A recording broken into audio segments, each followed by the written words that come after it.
100 நாள் கடின சவால் இன்னைக்கு 23வது நாள். காலையில் எந்திரிக்க நேரம் ஆயிடுச்சு. கடந்த ஒரு வாரமாகவே காலையில் எந்திரிக்க நேரமாகறனால உடற்பயிற்சி கூடத்துக்கு சாயந்தரம் தான் போகிறோம். அதனால் காலையில் கல்லூரிக்கு மட்டும் போயிடலான்னு சொல்லிட்டு கல்லூரிக்கு ஜம்முன்னு கிளம்பி போயிட்டோம். கல்லூரியில் ஒன்றும் சிறப்பாலாம் நடக்கலை. அதனால் மாலை நேரத்தில் மந்தமாக தான் வீட்டுக்கு வந்தோம். வீட்டுக்கு வர்றப்போ வானம் வேறு சரியான இருட்டு கட்டிருச்சு.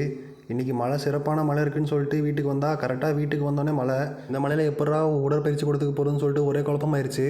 ஆனால் இன்றைக்கி உடற்பயிற்சி கூடத்துக்கு போயே தீரணும். அப்புறம் ஒரு வழியாக கஷ்டப்பட்டு மழை நின்றதுக்கப்புறம் உடற்பயிற்சி கூடத்துக்கு போயிட்டு இன்றைக்கி முது தசைக்கு தான் வேலைப்பாடு. முது தசைனாலே சரியான வேலைப்பாடு தான். அதனால் மாங்குன்னு போட்டுட்ருக்கப்போ உடம்பு ரொம்ப சோர்வாயிருச்சு. அந்த சோர்வை தணிக்கிறதுக்கு இருதலை தசைக்கு தான் இன்றைக்கி கொஞ்சம் பயிற்சி கொடுத்தோம். அந்த பயிற்சி கொடுத்துட்டு அப்புறம் அப்படியே மறுபடியும் முது தசைக்கே பயிற்சிக்கு வந்துட்டோம். இதற்கு பேர் தான் பார்பல் ரோவிங். ஆமாம், இதற்கு தமிழ் வார்த்தை சரியாக நல்லா தேட முடியல. அதனால் பார்பல் ரோவிங்னே வச்சுக்கலாம். இது போடுறப்போ தப்பாக தான் நம்ம போட்டோம். அதாவது என்னென்னா, இது போடுறப்போ உடம்பு ஆடக்கூடாது, கை மட்டும்தான் முன்னாடி போயிட்டு வரணும். நம்ம போட்டதே உடம்பு சேர்த்து ஆட்டணும்.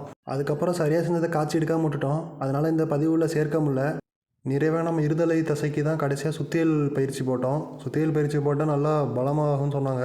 முடிச்சுட்டு கிளம்புறப்போ காலில் தட்டி காயமாயிருச்சு.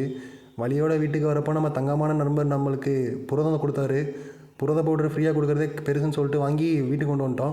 ஓரளவுக்கு சந்தோஷமாக போன நாள் கடைசியில் சோகமாக முடிஞ்சிருச்சு.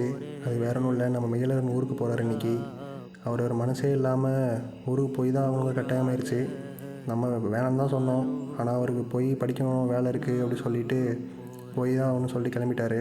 சில சமயம் பிரிவு தான் பாசம் அதிகமாக தரும்னு சொல்லுவாங்க. அது உண்மை தான் போல். அப்புறம் அப்படியே வருத்தத்தோடு வீட்டுக்கு வந்துட்டு நம்ம மனசு மாதிரியே கல்லாக இருக்கிற இந்த மின்விசிறியை பார்த்து இன்றைக்கி எனக்கு ஆச்சரியத்தெல்லாம் பண்ணி இன்றைக்கி நாளை முடிச்சிட்டோம். கடினமாக இருங்க.